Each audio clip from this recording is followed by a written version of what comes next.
ഇബ്നുൽ ഖയ്യിം റഹിമഹുല്ലാഹ് അദ്ദേഹം പറഞ്ഞ മനോഹരമായ ഒരു വാക്കുണ്ട്.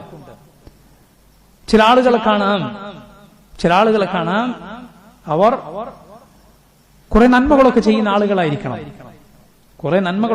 ആളുകളായിരിക്കും.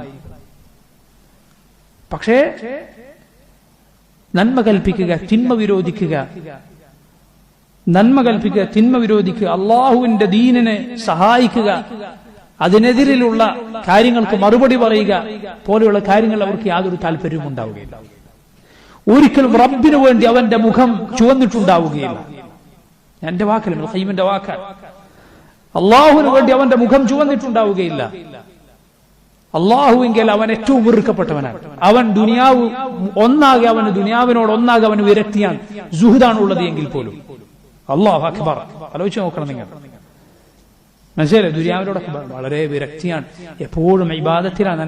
അതേസമയം ഒരു ശിർക്ക് നടന്നെന്ന് കേട്ടാൽ അവനൊന്നും സംഭവിക്കാത്തതുപോലെ, അവന്റെ മുഖത്തൊരു ഭാവ വ്യത്യാസമില്ല.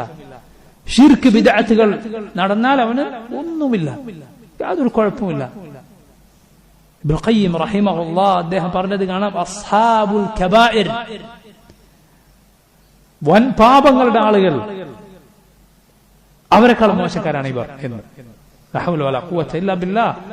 വൻ പാപങ്ങൾ ചെയ്യുന്നവരെക്കാൾ മോശക്കാരാണ് ഇവർ എന്ന് ഇബ്നുൽ ഖയ്യിം റഹിമഹുല്ലാഹ് അദ്ദേഹം പറഞ്ഞത് കാണാം.